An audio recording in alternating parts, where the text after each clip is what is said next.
On this day in Louisville, Kentucky, these 8 men went to camp to speak the words of the Most High Power. And as they had done countless times before, but on this day, they were attacked by a vile mob of heathens and sinful men who sought to take their lives and stop them from raising up the 12 tribes of the nation of Israel. That's right. However, in accordance to their training and the love that they had for one to another, they fought their attackers side by side. That's right. Shoulder to shoulder. Right. On to death if necessary. That's right. And at the end of the conflict, they prevailed and returned to their homes and to their brethren and their wives and their children. All was lost except one thing they brought back. They brought back the Bible. That's right. And delivered it back to this nation. Shalom, Israel. You know what it is. This is Kentucky 8 Podcast.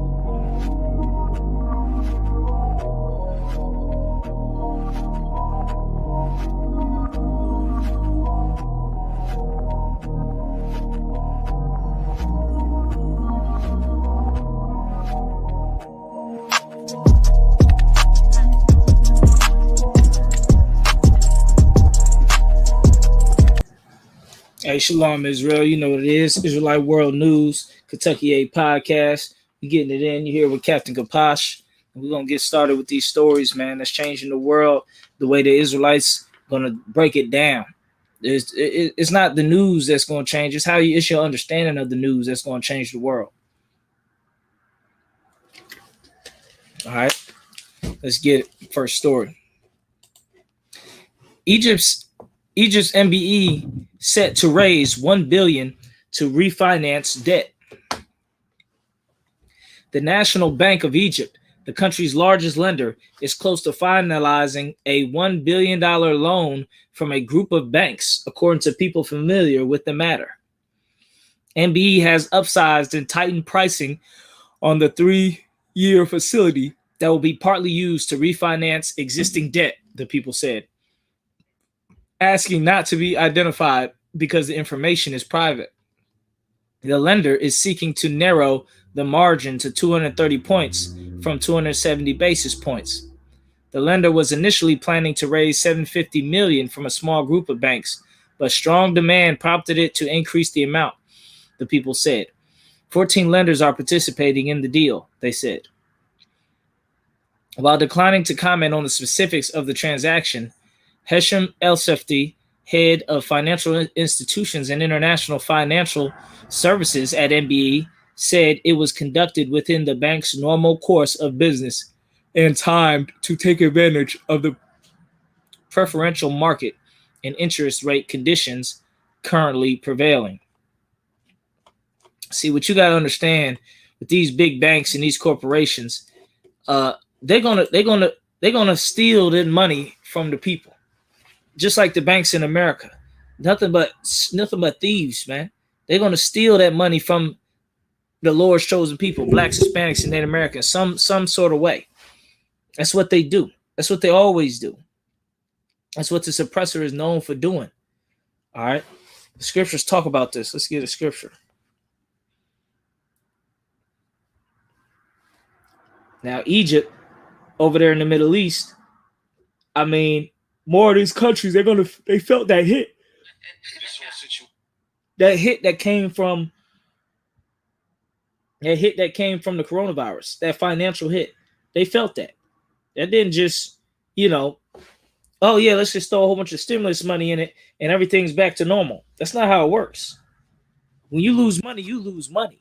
It ain't you can borrow and loan as much as you can. But when you lose money, you lose money. Hey, Shalom, Warrior. Hey, Shalom. Yeah, but since we're just going over this story, the first story of the night. Egypt's bank, the biggest bank of Egypt, is loaning over $1 billion from a group of other banks. You understand? And this is how they do. Okay, they're gonna steal that money and siphon and suck that money up from all corners. It's the same as they do in America. The banks in America stealing the money from the little man. It's gonna be the same. And the money they lost during the coronavirus, it came from somewhere, and they're gonna want that money back. Now, the ways that they're gonna try to decide how to get that money back is gonna vary, but it can never, you can never be like, oh, it just the money just come out of thin air. You know, you got to understand something, that financial collapse could happen at any moment. These banks and stock markets and everything like that, the markets could crash at any moment, randomly. So you can't trust in the money. You can't trust in the finances. See, being on the bottom of society sometimes has its perks, because you may not be as hit hard from these financial things that are going to happen to these kingdoms. When you're on the bottom, your main focus is making sure you got food and water and shelter, the basics. The people on the top, they worry about a million things else. So when the kingdom starts to fall, we're going to have to start coming together, just like the Great Depression, which is getting into a story we're going to get into later. During the Great Depression is during the same time as Black Wall Street. And I haven't never read or seen any studies that correlated the two, but that whole red summer of 1919 and 1920, that was the same time as the Great Depression. And I haven't seen those studies that connected that blacks were their own economy. We were not the economy in America's economy like we are today. We were our own economy. Our money circulated in our own circles. We didn't shop at any white places. Seldomly did our money go to white people at all, especially when we had black towns that were run by blacks, black governors, black mayors, black city workers. That money is circulating within that community and never leaving.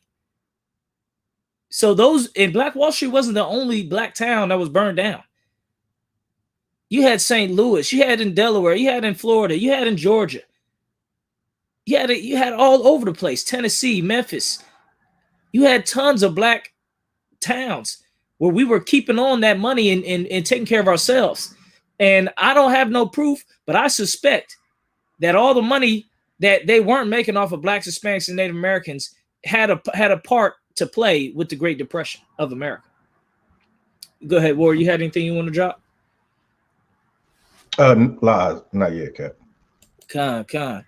So, that's how powerful our dollar is. That's how powerful our people are when we together and we keeping our own. We're a whole nation within a nation. The problem is there's a nation that's sucking off of us like leeches, like vampires, sucking our blood and our life out of us, so that our nation may pump blood like a heart. We working, we're investing, we're traveling, we're putting money into the system. So our hearts is pumping, our nation is pumping, but the blood is going out from our nation into another nation, when before it wasn't so. And guess what? As blacks come back together and start putting back our money system back together, where we're only hiring blacks, we're only putting together with blacks, Hispanics, and Native Americans, it may cause another Great Depression.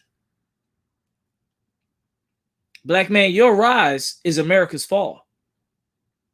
There's no way that we can come up and America also come up. One has to go up and one has to go down. So the more the black economy grows, the more black businesses, the more black skills, because they screwed us over with the great college boom of the early 2000s, trying to send everybody to college. That was a scam. That was a ploy that brought a lot of us down. So many blacks learned so many skills, but they didn't learn that many practical skills that could be used within the black community, i.e. trades, i.e. skills on that level a plumber, a roofer, a mechanic. Those type of things, they were not pushed in the black community. They pushed everybody to go to college. To do what? To get a liberal arts degree? To get a degree in social studies? All those degrees is hard. That's why there was I think his name was Booker T. Washington, who he founded tons of black schools and black colleges. He was different. Frederick Douglass told everybody we need to vote. We need to get into the system and the politics. Booker T. Washington, he didn't do all that talking like Frederick Douglass. He said he believed that black people's freedom was through abilities and skills and technical skills, learning how to farm, learning how to. That's why you have all them A&Ts, our agriculture and technology schools that we started. Booker T. Washington started a lot of those schools and was the head of a lot of those schools. He even hired the greatest agricultural scientist to ever live, that the white man was trying to hire. The president of the country saved America. George Washington Carver. He saved America during a time when there was a bug that was eating all the cotton of the South, and they couldn't grow any cotton. They went to this black man and said, "What should we do?" He told them, "Here, you grow this yam right here. These type of yams, it'll kill off the bug, replenish the soil, and everything will be okay." He saved America. A little known story of a black man, of a great scientist. You go study agriculture right now, there'll be a picture of a black man on top of all the pictures. Who's the godfather of it? Those almanacs and everything like that. But George Washington Carver, he was the head of all that. He wrote down tons of inventions and things to do. He was amazing. And they used his knowledge to help save this country. How much more so if we took that knowledge away? The president of that time was trying to hire him to work in the White House. He told him no. He said, "No, I want to stay in the black college.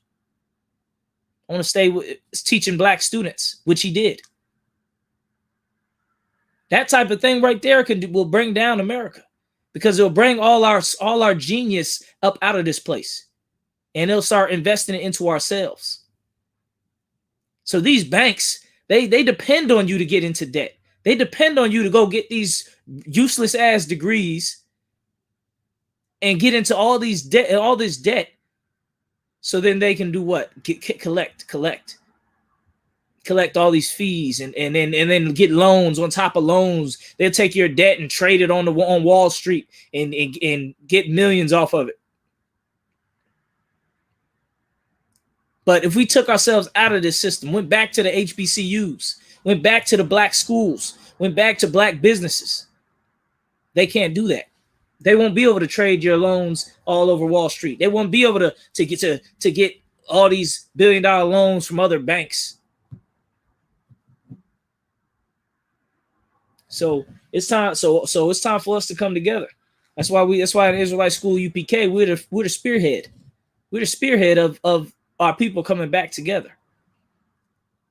And Lord will, the oppressor has tons of plans and plots and ploys to stop us, because black people now, since the internet, we have become more independent. They're trying to hire people. There's a now hiring sign at every fast food joint in town. Has lots to do with the stimulus monies and things of that nature, and tax seasons and things of that nature. But black people are also becoming more independent, trying to get more businesses on their own. So all we got to do is keep it out of the hands of the oppressor. Anything else you want to say on this as far as finances with these banks? Yeah, if I could, Cap, just a couple things. One of the things that you said in particular was super heavy, because during biblical times, during the time of Nehemiah, when we was in captivities, they often took away the best and brightest of the Israelites. Now, you go back and you read in the Old Testament how, like, when we went into captivity, they would cherry pick the best of us to add to their empire, right? So, like you was bringing out, if we're adding to their empire, guess whose empire we're not adding to? We're not adding to our own empire. And so that in particular was heavy. And the other thing, too, that you mentioned, right, you said how fragile this economy is. Like the Lord showed us with the coronavirus how easy it is for this empire to crumble. So much so that you know they're willing to put everybody's in harm's way just to get the economy rolling again, because they're losing so much money because of the plague that the Lord brought. And there's going to be more plagues, and he's going to show them just how fragile their empire is and can be brought down with a virus. Damn right. Give me 1 second. Let me share this thing around. Let's pull up the next story. Slack.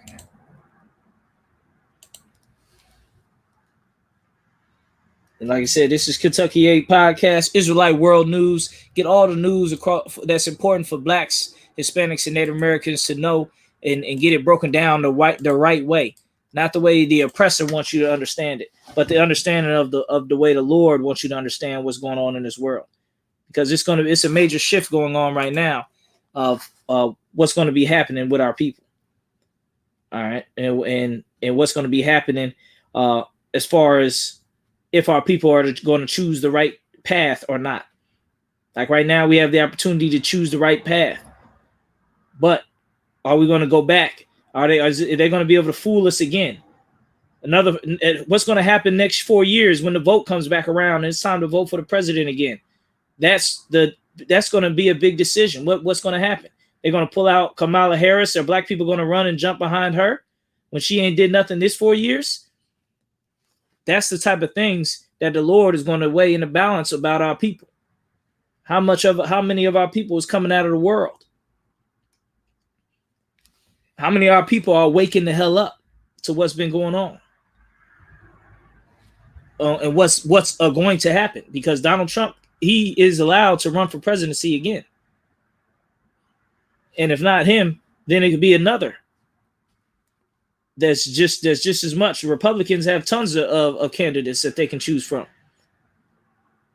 And how much worse can it get for our people as far as race relations? Like our race relations are at the lowest all-time low. We love it. We love race relations at the low.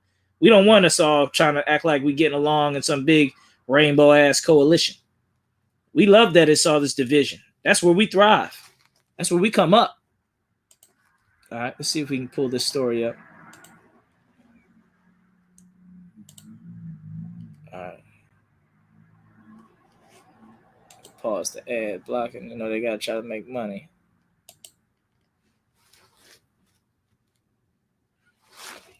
Okay, hold on a second.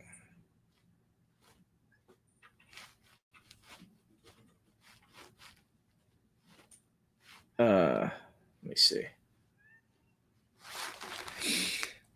Let's get this story here. Indianapolis will receive $420 million in federal COVID-19 relief, plus $32 million for rental aid. Let's get this. Hold on 1 sec. What I'm talking about tonight is the impact on the virus and how we're going to end this pandemic. Hold on. What the hell?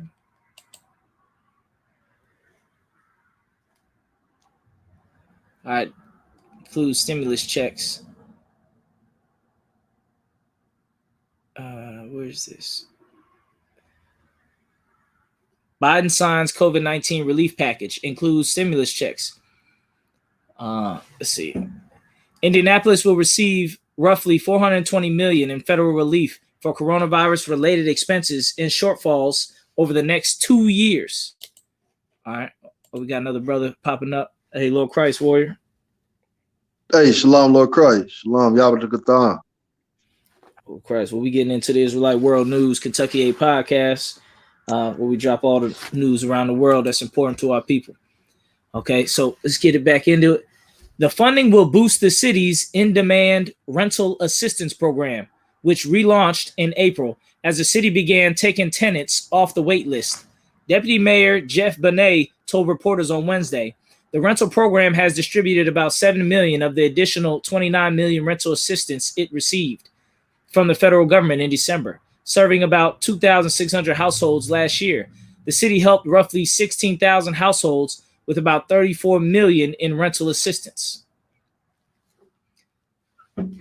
Eligible households must be at or below 80% of the average median income for a family of four. For example, that is $65,300. Interested tenants can apply online at indyrent.org. Let's see. Evictions may increase later this year once the Center for Disease Control and Prevention moratorium lifts on June 30th. Let me make sure this is this year. This says, 2021. So they still got some moratoriums on certain things. The city has yet to delineate how it will use the nearly $420 million over the next 2 years. Although the council is in the process of approving the first $3.6 million, officials will announce more details about the rental program in the coming weeks. One major benefit, cities can now use the funding to cover any expected budget shortfalls, such as lost income tax revenues. City officials expect to outline how they will use the first half of the funding in the upcoming budget session. The excluded cities and towns of Marion County also succeeded in their efforts to get their own allotment of funding from the American Rescue Plan, after petitioning federal legislators to ensure the independent governments received funding. It's unclear at this point how much Speedway, Lawrence, Southport, and Beech Grove will receive. Officials in some of those cities expect funding to be distributed by the state based on population. Now, I'm going to tell you something. I'm going to tell you why it's going to be unclear of what they're going to do with all these millions of monies. This is the way the government gets extra money into his bank account is through the poor people. So many government programs that are designed to help poor people end up helping the rich. For example, everybody's heard of Section 8, right? But who gets the majority of the Section 8 money? A lot of people's heard of the projects. Those projects apartments, give some black people a place to live, but they don't know who's getting the majority of the project's money. They did it. They have investigator. Did an investigative show where they investigated behind the trail of money that they get. So the federal government may say, well, we got the tax money. We're going to give you $100 million to build low income housing. Where did they get that number $100 million from? From the, what's the name of these people? They are the, not producers, not planners. They are they got a name for them. It's a name for the people that set up the projects or the building, the construction. So they purchase the land, they get the permits, they get the construction to start building on a certain place. And they get all this money from the government. But what they do is they skim so much that they don't help as many people as they could help. Subsequently ensuring that they can get even more money later on. So they'll say, look, contractors. It's above contractors. These are people above contractors. They work with the banks. This is a middleman that tons of oppressors are getting money. This is a middleman person. They set the price. They'll say, look, it's going to cost $10 million to build this housing project. It's going to house 200 people. What ended up happening is it don't cost $10 million. It costs $4 million to build it. And then they take $6 million and they keep that and they pocket it and spread it along through all their cronies, through the banks, all the ones who are in on the price gouge. I forgot. I think it starts with a P, not producers, planners. I can't think of the name of them right now. Only other thing I could think of would be a broker, a real estate broker. This is not a real estate broker. This is another segment of middlemen that's deal directly with putting projects together for apartments for low income people. All right, a lot of people don't know about this part right here. But what they do is they say it's going to cost $10 million to build these projects, and then it really costs $4 million. And they cook the books and take that money for themselves and spread it amongst themselves. Spread it among banks. The banks are in on it. The contractors are in on it. The contractors making tons of money building all these buildings for the government. That money comes from black people, from our taxes. People act like that money don't got shit to do with black people. That's your money, black man. That's the money that's coming out your check every week. That's the money that's you paying every time you buy a car. That's the money every time you pay your light bill. There's an extra $10 on that. You multiply that by 500,000 people. You're looking at $10 million every month in taxes. And where's that money go? It goes to the white man. He takes that money, give it to the other white man. These planners. I'm gonna look their name up. And they sit together and they give this money to construction contracts and all these things and take that money and they live off of it. This is how they make their living. You think they're making their living by earning hard work? They're not making no living off of earning no damn hard work. They got contracts where they hardly got to move a muscle. Money automatically coming into their account. Large amounts of money. We're not talking no $20 an hour money. They have tons of this all across the country. Millions and millions of white people are employed by black people's tax dollars. Let me see if I can find the name of these guys. You got anything you want to add to this real quick on the city getting all this money?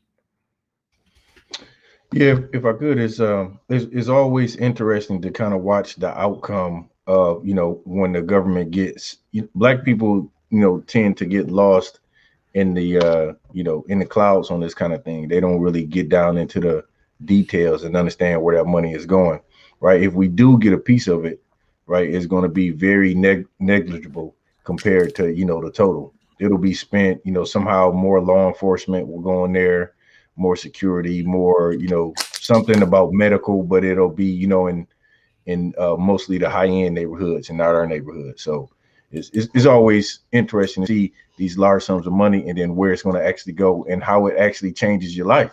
And that's what Blacks, Hispanics, Native Americans have to look at. You got to look at Bill Clinton's time, Barack Obama's time, look at Joe Biden's time, and see what actually changed in your life. And what you'll find, if you're honest with yourself, is there's really nothing that changed in your life. It's always the same. Damn right. Yo, Thumb, you got anything you say about this? Because basically the cities in the states, they're going to get millions and millions of dollars that's supposed to help black people pay their rent. It's supposed to help black people get rental assistance.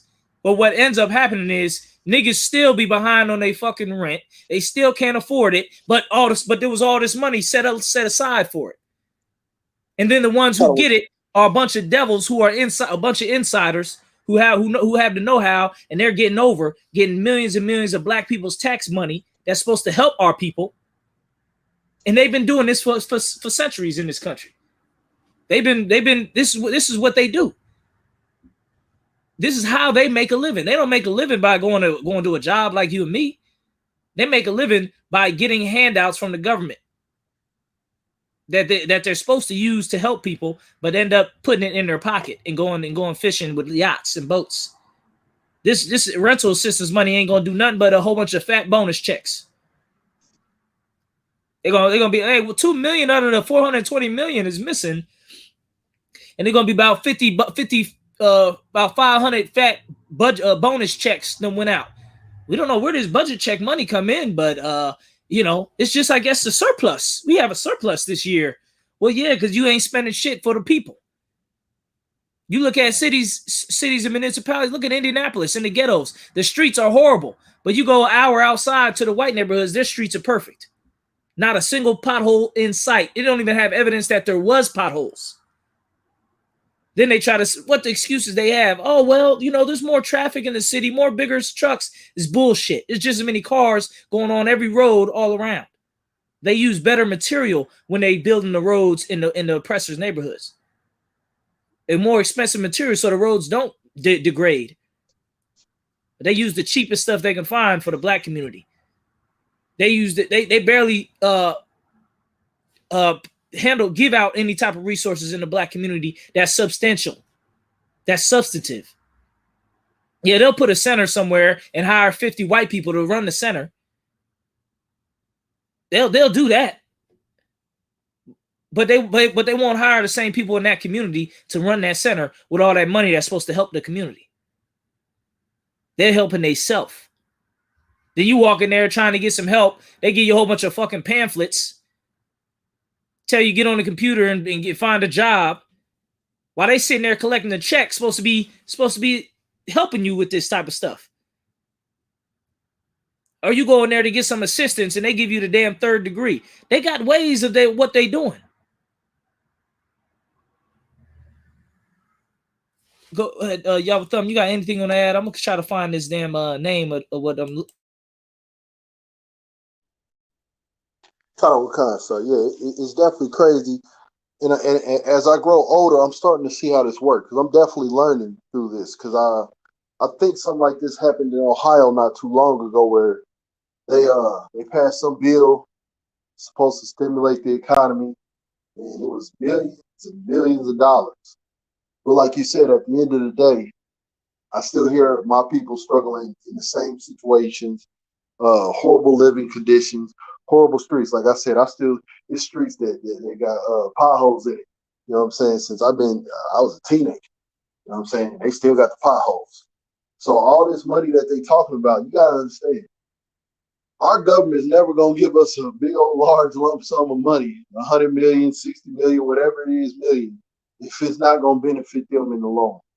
They're never gonna think like a lot of people may see that and say, oh man, they thinking about reparations. They're not thinking about reparations. They're doing this because, like you said, somehow, some way, giving you this, it's almost like what some women do with child support. If they get $1,000 in child support, spend $300 on the child, and that's $700 going to them. You understand? It's the same spirit behind it, and that's who our women follow when they do stuff like that. It's the same spirit.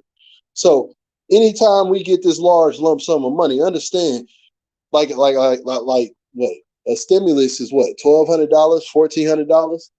That ain't nothing compared to the people who making $500,000 or $1 million off of it.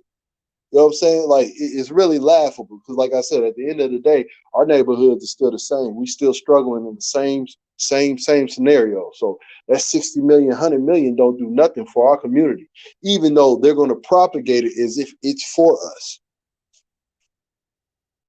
Damn right. And the term, this is what I'm saying. The term, the job title that I'm looking for, most black people don't even know it. And the part is out, you were educated and you in real estate and this and that. You know a lot of this stuff, but the most black people don't know this title because this is the title where the oppressor pulls his middleman shit and gets most of the money. The title of this person that's going to get a lot of these millions of dollars and supposed to make black homes with it, low income houses with it. But what he's really going to do is skim so much off the top that black people are still not going to have enough homes. It's called a developer. A developer. Now, and these developers, they're in tandem in a dance with the banks because the banks are going to get a lot of the sums of money. And the developers in tandem with the contractors who's going to do the building. That's 200 white people hired right there. Let's say they're going to build one housing project with 200 homes. What they'll do, they'll give the developer through the banks $5 million.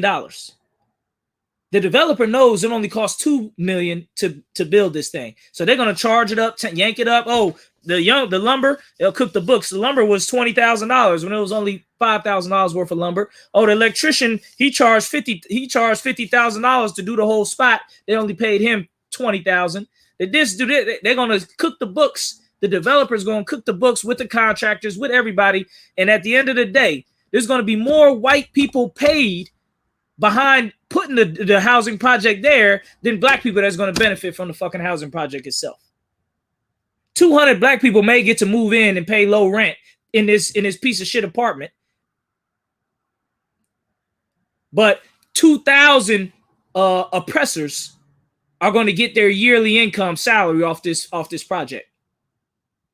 Behind, you know, hundreds of construction workers, hundreds of accountants, the banks, the workers in the banks, the workers with the developers, the guys writing up the grant, not the grants, the proposals, the architects, all of them is oppressors.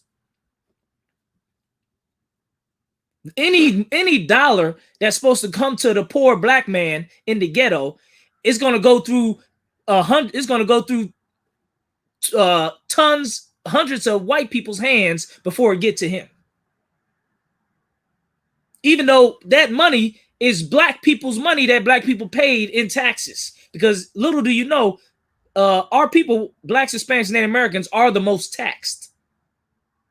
We are the ones who are taxed the most. We're the ones who don't have no loopholes. We're the ones who don't have no financial accountants to put up every expense as a goddamn tax exempt expense. We're the ones actually putting in every paycheck. Paycheck upon paycheck upon paycheck. Amazon didn't even pay no fucking taxes. But I guarantee you the black, Hispanic, and Native American workers in Amazon pay taxes. But the company Amazon, where all them devils is getting all the money, they ain't pay shit. Jeff Bezos, he ain't pay shit. So look at this. The region is underbuilding by nearly 2,000 housing units per year. Yeah, that's what they say. They put the picture up. They talking about they building all these housing units, and you still won't have nothing. The Section 8 waiting list will still be 2 years fucking long. Because they skim so much that they could have made 1,000 housing units this year, but they end up only making 200 because everything been so skimmed that we only could afford 200 housing units. But you still get all the black people's tax money. This is what they do. And this is what's going on with that 420 million. 32 million for rental aid. $32 million for rental aid. And every black person that's behind on rent, it should be easy. What, $600, $800 in rent? Talking 32 million. How many rents could that pay? Let's do the math. Probably be the whole population. Let me do the math real quick. Let's say the average rent $800 a month for a person. 32 million. So what we do? Let's see. 32 million. I'm gonna show you on the phone. That's 3 million. That's 3,200,000. 32 million. Let's see what it do. Divided by 800. So 400,000 people, and that's the small amount. 400,000 black people should be getting some of their rent. 40,000. 40,000. 40,000 black people. You look up the population in Indianapolis, you come on now. That ain't even the big chunk of money. 420 million. That's the little money. The 32 million. So how many devils is that money going to help? If it's going to help, if it can help 40,000 blacks with the small amount, let's do the math again. This is how they make a living. You see these devils riding around, and you be like, I wonder what I used to always do that when I go through to these oppressors' neighborhoods. I see all these big houses. I'll be like, I wonder what they do for a living. I know all these people ain't doctors and lawyers. There ain't that many fucking doctors and lawyers in the world. You got you got 3-4 towns of mansions in central Indiana, Carmel, Whitestown, and whatever, some other little places. 100,000 mansions. Ain't enough doctors in the damn world. Let's get that number. 420 million divided by 800. Half they could be helping 500,000. That's basically the whole population of Indianapolis. That's the whole population of Indianapolis should be getting all type of help. But even more so, this is not supposed to help the whole town. This is supposed to help the low-income people. It's supposed to be the people making under $65,000 in a family of four. So that makes the number even lower. So it should be all type of assistance. This shouldn't be a fucking problem in Indianapolis for the poor. But let's I have a feeling that it's going to be the same. I have a feeling that rents ain't going to be getting paid. People going to be getting evicted. People going to be struggling again. Give it a few times. Give it some months. Let a little of this stimulus money run back out. And he's going to be back to the struggle. Let's go to the next story. Slack. If you have anything y'all want to say on that before we go to the next one.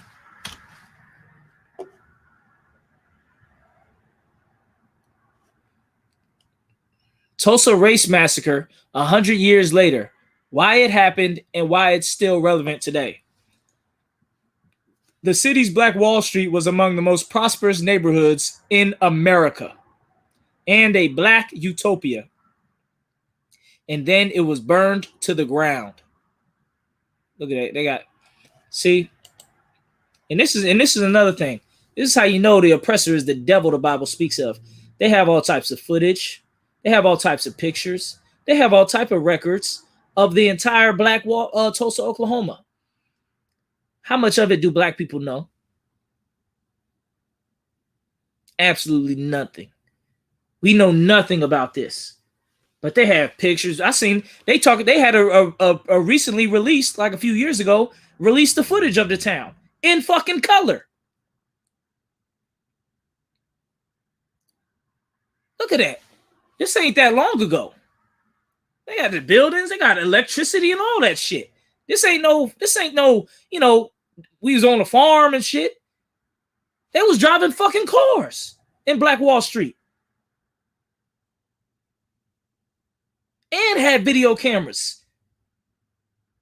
Let you know, they made it seem like the past was such a long time ago. They still have survivors today. Let alone if we were back let's say we were back in 1990s or 1980s. You talking about people that was in Black Wall Street when it burned down. And they wasn't nothing but 60 years old. 70, 80 years old.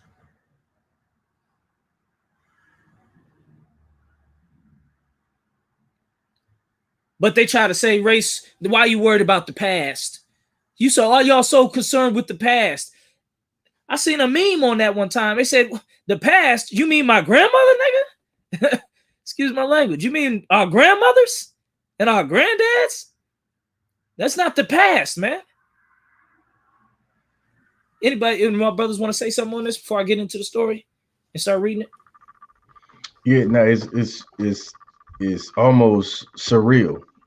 You know what I mean? It's almost like I said, it really wasn't that long ago. I got a grandfather who's 95. And, you know, that would be, you know, damn near his parents' generation. So it's not, you know, it's not that far off. It's, you know, a few generations back. And there's one of those things, like you said, it's not mainstream knowledge. You don't learn about it in school. You know, you got to watch movies about Rosewood and, you know, Black Wall Street just to get the history on it. And so this is definitely suppressed because they're ashamed of this and they don't want to pay up. Is really the issue. They don't want to pay. They know they owe these black people and their descendants money because most of the people that it happened to are dead. But that means they would have to, you know, pay the descendants, and they don't want to cough up. They don't want to cough up that dough, and they're ashamed of what they did to bomb a place. Like they literally dropped bombs from the sky. And so, you know, when you see these things on the news about, you know, Joe Biden, he's going, you know, there to do something and maybe have a stupid speech or something. But here's the real issue. They got to pay for this one way or the other. So if they don't pay now, they going to pay regardless, you understand? But it's going to be by the hands of the Most High. Damn right, damn right. You have anything you want to add, y'all? I'm about to start reading it. Okay, kind of. I'll let you read it. I'll jump in. Kind. Yeah, 1921. My grandmother was born in 1918 or around 1919 time. So you talking about my grandmother's parents was alive during this. You know. So let's get more. Just decades after slavery in the United States left Black Americans in an economic and societal deficit. One bright spot stood out in Tulsa, Oklahoma. Its Greenwood district, known as Black Wall Street, where Black business leaders, homeowners, and civic leaders thrived. But 100 years ago, on May 13th, 1921, and into the next day, a white mob destroyed that district in what experts call the single most horrific incident of racial terrorism since slavery.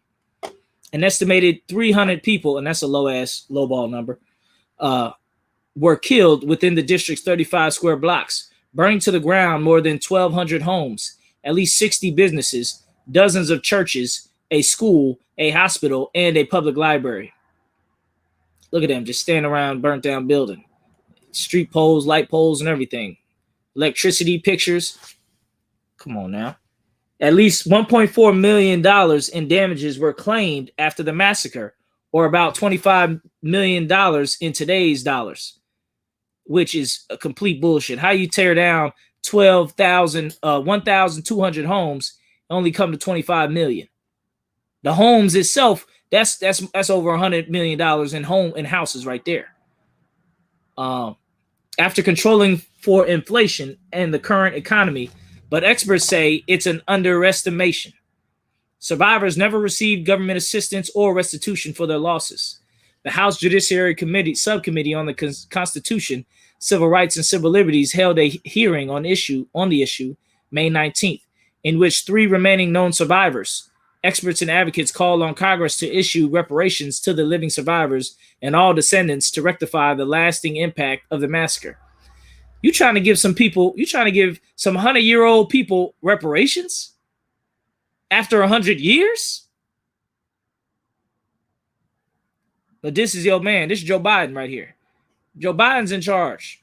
Your Democrats run the White House and the fucking legislative branch and the fucking the House and all of that. You ain't got no damn excuse. Obama had all type of excuses. We don't run. We still gotta match with the votes and all this and that. They ain't got to match with the votes. What they doing about it? Talking about reparations after 100 years. Like the Potazai hit the nail on the head. You're gonna have to reparations to the descendants. Let's see what the video has. They got 3 survivors of the event. Committed to serving those who serve. As a nationally recognized military-friendly employer, we're on our way to hiring 10,000 veterans. They got 3 survivors. Now imagine 30 years ago in 1991. How many survivors was alive then? Imagine 1960s during the Civil Rights Movement. How many survivors was around then? It's insane. I'm a survivor of the Tulsa Race Massacre. 2 weeks ago, I celebrated my 107th birthday.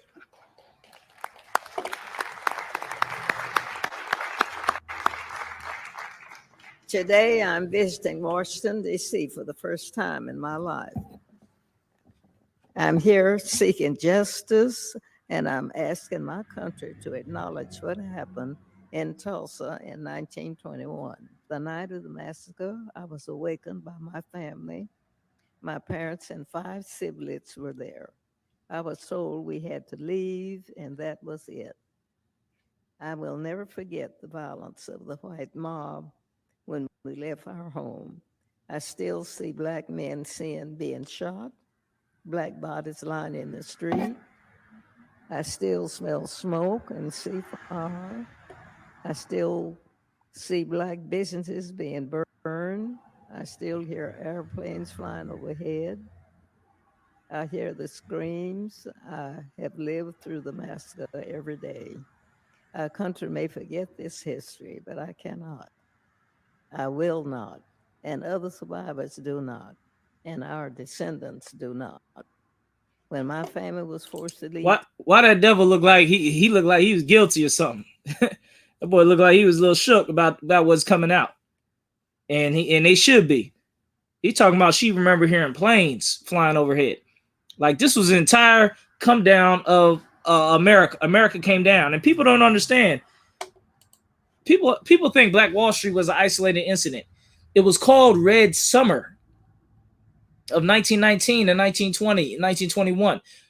Basically, they were burning down black towns across the whole country because the white man was going through his Great Depression, and guess what? He trying to take it out on black people who are not being who are not suffering the way he was suffering because we're stronger, better people. So obviously we're gonna come out better, and when we building and working and all that. Go ahead, y'all have something you want to add?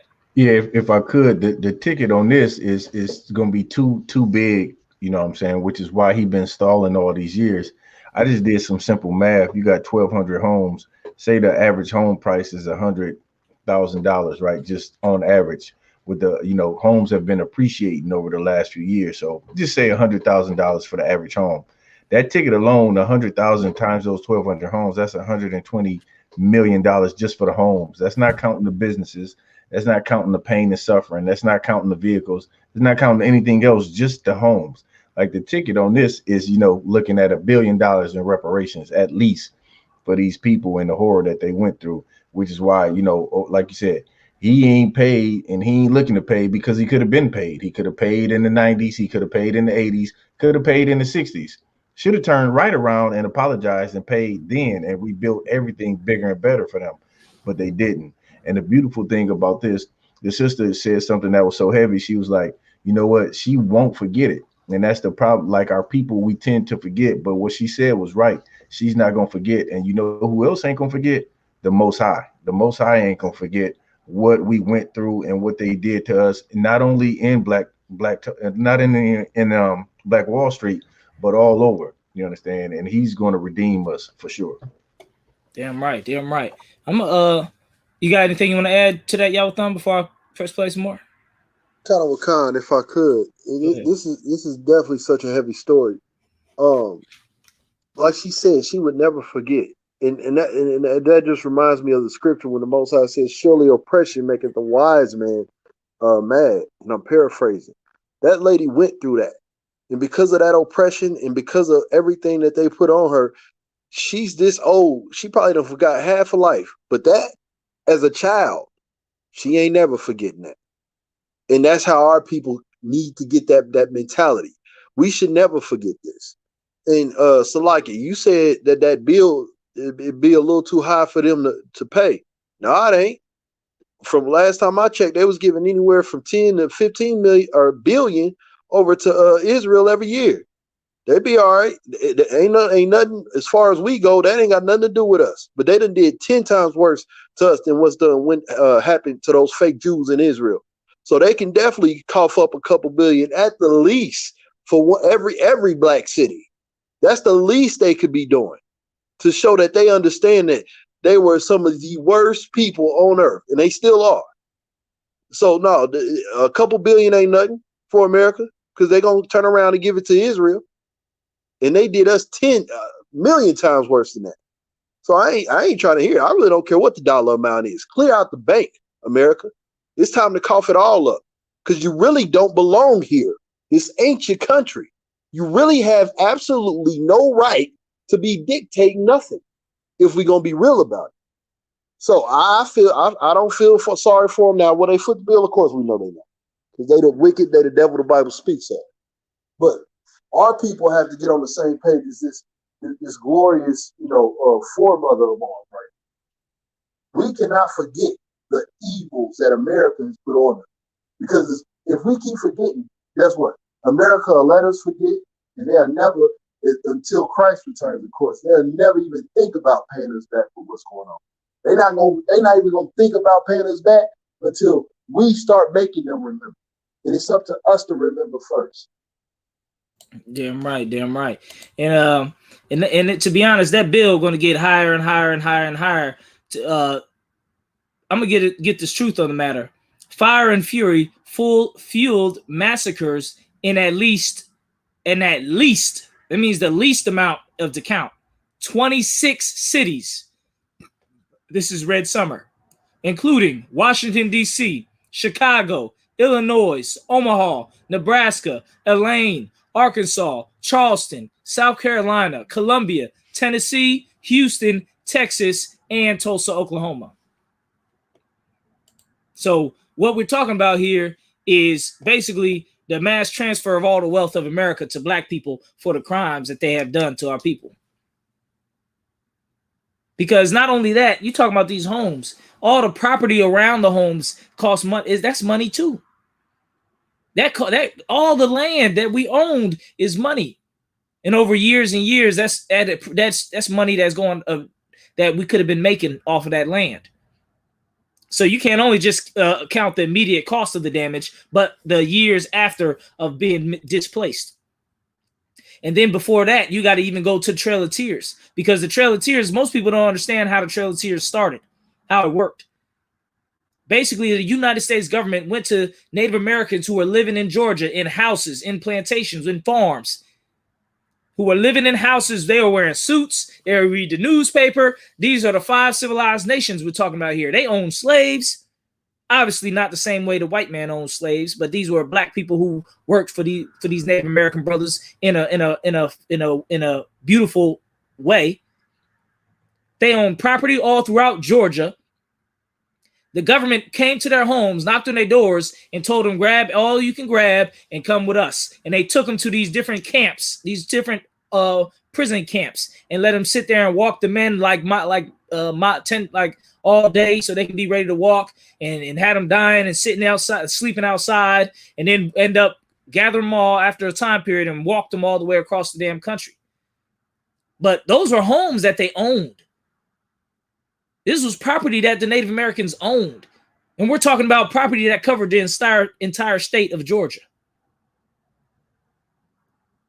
So if we were to really start taking into account the things that the United States government has done evil and wrong, that 120 million, that ain't covering nothing. That's barely covering a few some of the houses in one of the 26 towns and cities they burnt down. We're getting into the trillions now. And then what's above trillion? You know, we're getting there. We're getting to the tens of trillions and hundreds of trillions of dollars. So let's get a little more of the story, then we're going to close it out. More of the sister. Tulsa, I lost my chance of an education. I never finished school past the 4th grade.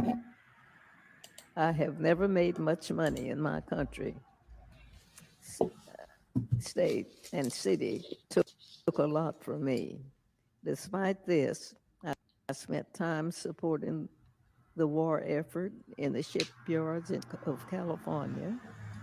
But most of my life, I was a domestic worker serving white families. I never made much money, but to this day, I can barely afford my everyday needs. I'm asking that my... And look at that. Talk about she was a domestic worker, a maid. Then they tell black people, you need to pick yourself up by your bootstraps. Fuck you, devils. Talking about pick ourselves up by bootstraps. We was all the way up. You the one did all that evil and did what you did. Now we down, working for you. See, the oppressor can't stand a chance in a fair fight. He couldn't stand a chance. Our nation against their nation. But this is the thing. It'll never be a fair fight because we're not serving the Most High. So the Most High is going to be against us. He's going to be our enemy. So, it's never be a fair fight if we fighting the oppressor and the Lord. That's why it's important for us to get back with the Most High. Get back with the Most High so we won't be fighting against the Lord for progress. because the Lord did not want to see us progress while we in this state of serving and loving Christianity and false gods and the state of wickedness that we are in. It's time to get right with the Most High, man. This is Israelite World News, Kentucky 8 podcast, every Tuesday night, 9 p.m. and every Friday night, 9 p.m. You brothers have any closing remarks? Yeah, kind of. If I could, it's like super heavy. Of course, this is a good story to end it on, man. Just something for Blacks, Hispanics, and Native Americans to think about. Not only the destruction that happened to us, within these cities, but look at it before that and how we thrived when we separated from these nations. And keep that in mind. The more, and Cap, you brought it out earlier, the more we come up, the more this nation comes down, and it's a good thing. You shouldn't be praying for the rise of America. You should be praying for the rise of your people. Blacks, Hispanics, and Native Americans have to separate and stay together. Damn right.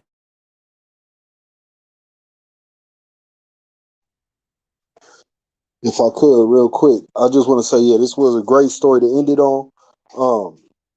I wish we could kind of go more into it. You know what I'm saying? You brought out a heavy point about, you know what I'm saying, the Red Summer.